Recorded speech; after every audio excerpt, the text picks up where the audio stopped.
Salam sejahtera, terima kasih karena bersama dengan saya di Nazilin Unity Channel. Ada watak tertentu berselindung di belakang nama-nama menteri mereka. Ini satu pendedahan luar biasa. Ini betul-betul kes yang paling mengejutkan dalam pendedahan Rafizi Ramli. Apakah ini adalah permulaan langkah dan pelan tindakan Rafizi Ramli di dalam PKR? Sama-sama kita nantikan episode dramanya. Namun demikian, pendedahan Rafizi ini luar biasa.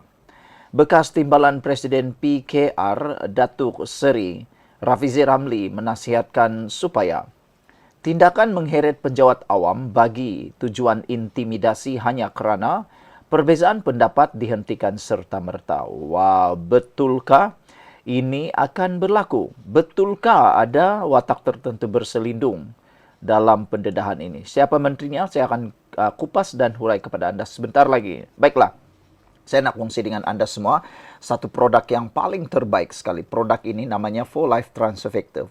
Produk ini meningkatkan daya imun badan kita, menyembuhkan pelbagai jenis penyakit dengan peningkatan daya imun tubuh badan kita. Dengan peningkatan daya imun badan kita, kita akan sembuh daripada penyakit. Pelbagai penyakit boleh disembuhkan, termasuklah kencing manis, tinggi darah, gout, asma, macam-macam lah. Semuanya bergantung pada peningkatan daya imun tubuh badan kita. Siapa yang mahu mendapatkannya, mahu bertanya tentang produk ini, sila hubungi nombor yang tertera. Baiklah, saudara-saudara sekalian.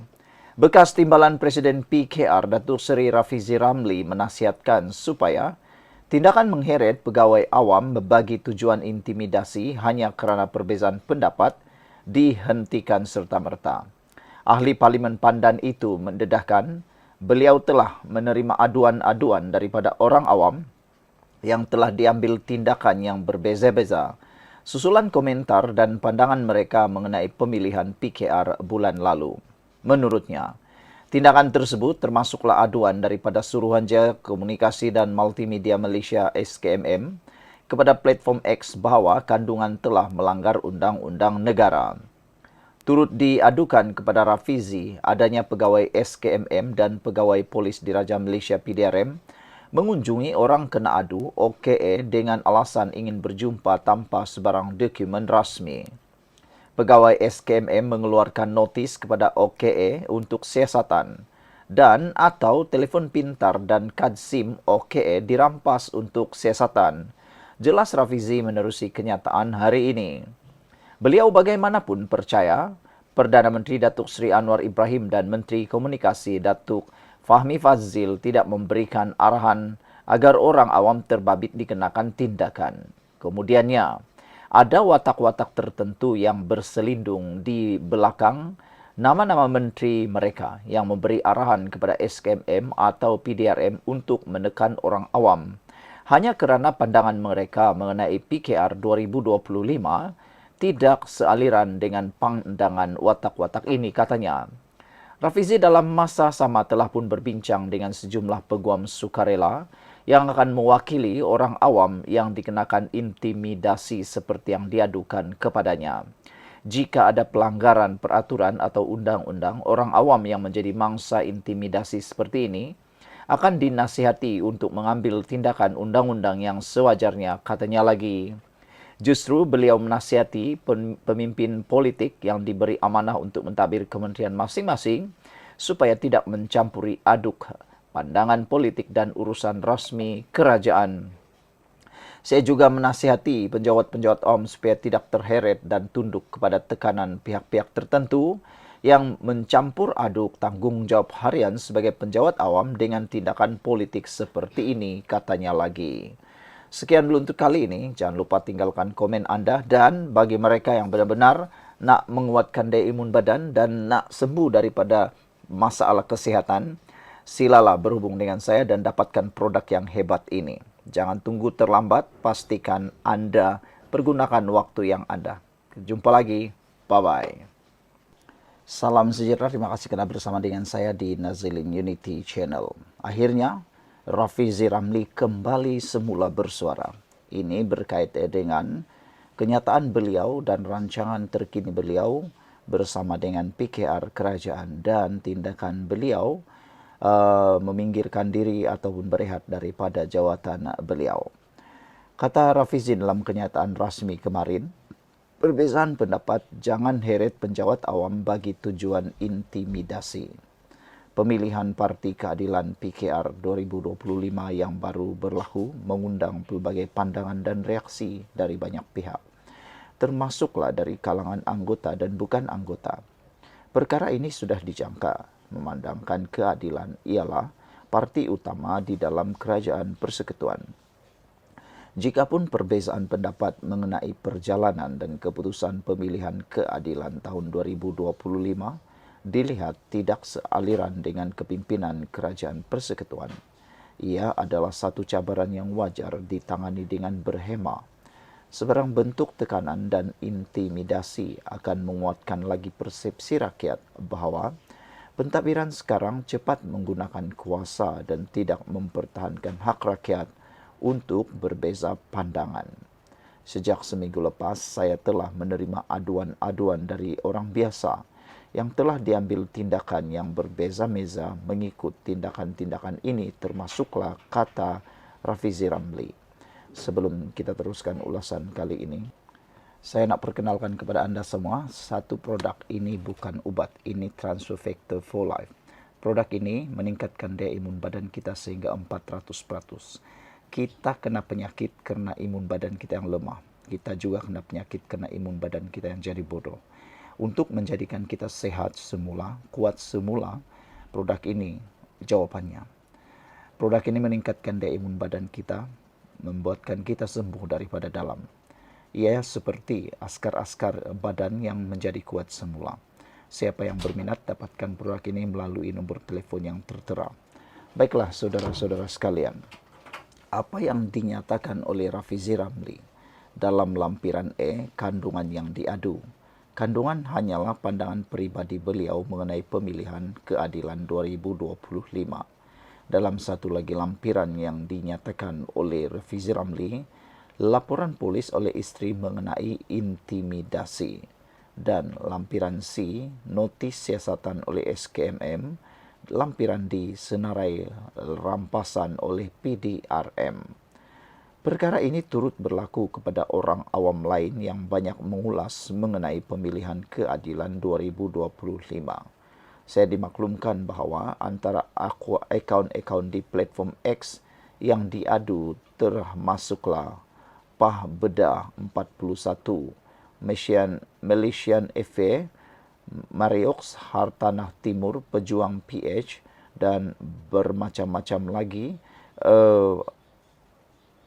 akaun-akaun di platform X yang diadu oleh mereka. Kata Rafizi Ramli, saya percaya Yang Amat Berhormat Datuk Seri Anwar Ibrahim sebagai Perdana Menteri dan Yang Berhormat Fahmi Fadzil sebagai Menteri Komunikasi tidak memberikan arahan agar orang awam seperti ini dikenakan tindakan.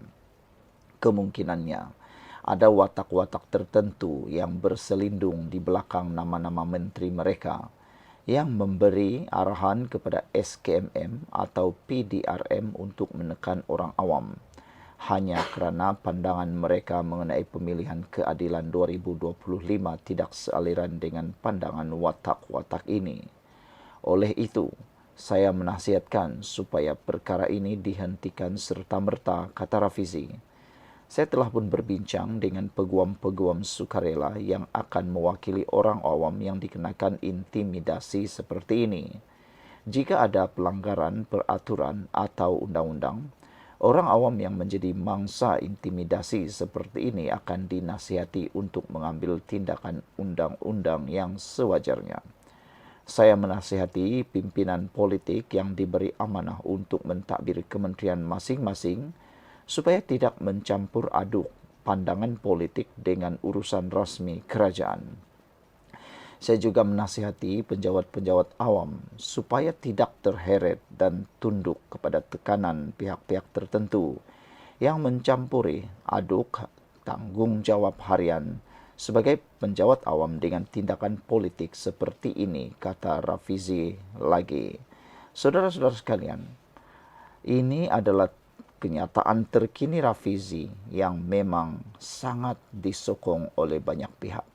Apabila Rafizi menyatakan bahawa beliau percaya ini bukan tindakan Anwar Ibrahim dan ini bukan tindakan YB Fahmi Fadzil.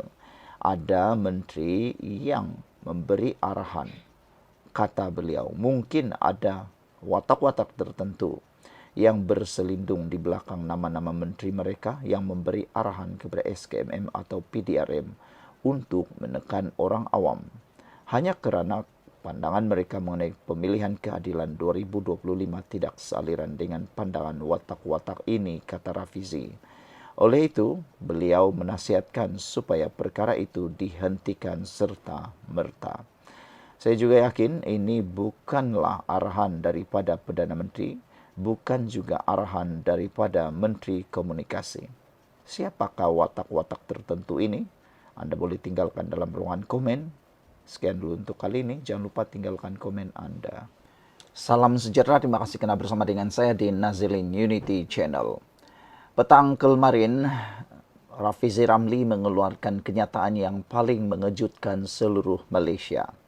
Tapi sebelum saya bacakan kepada anda keputusan Rafizi Ramli berkaitan dengan masa depan politik beliau, saya ingin ingatkan semula kepada anda bahawa Rafizi sudah menyatakan bahawa beliau mempunyai pelan tersedia untuk masa depan politik beliau. Secara peribadi, saya sangat melihat Rafizi akan kembali semula kepada politik dan tidak akan mengkhianati PKR. Beliau bukan seperti Azmin Ali, bukan seperti Zuraida Kamarudin.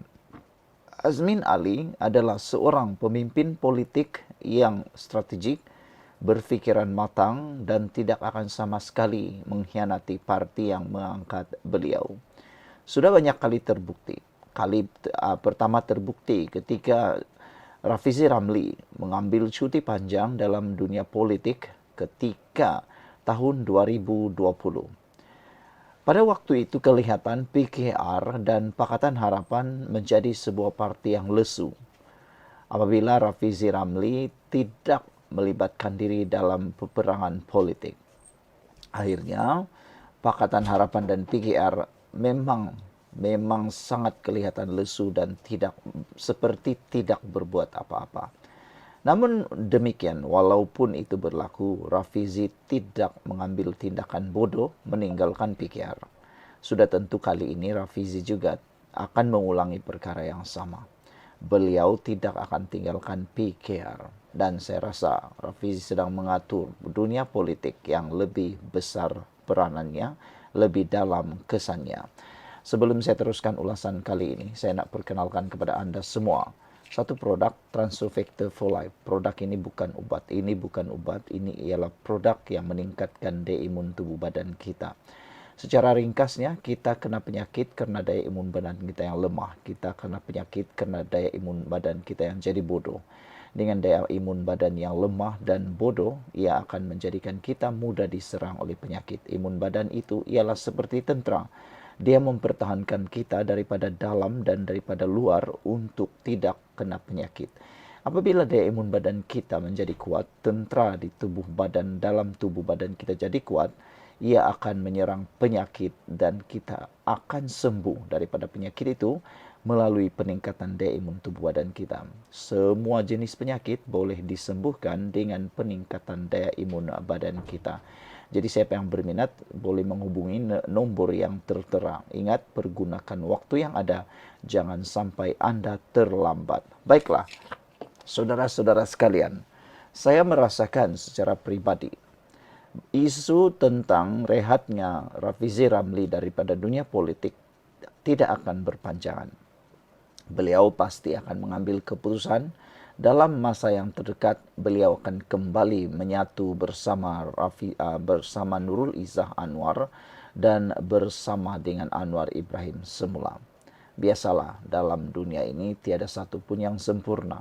Biasalah tuh, apabila seseorang itu letih, penat, dia akan berehat dan tidak akan berhenti.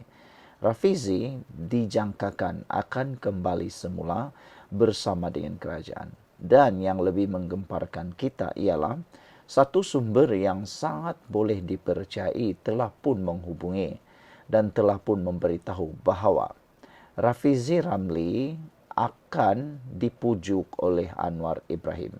Dan ada satu usaha menurut sumber itu untuk memujuk Rafizi Ramli kembali semula membatalkan permohonan peletakan jawatan tersebut bersama Nik Nazmi.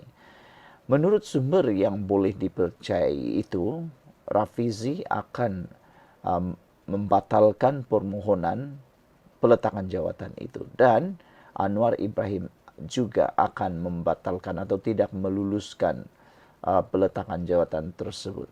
Dan sudah tentu ini satu berita yang baik untuk kerajaan Malaysia, dan sudah tentu ini satu berita yang buruk dan mengecewakan Perikatan Nasional termasuk Atok Tun Mahathir, kerana tiada jalan lagi mereka untuk melihat porak-porandanya PKR dan Pakatan Harapan.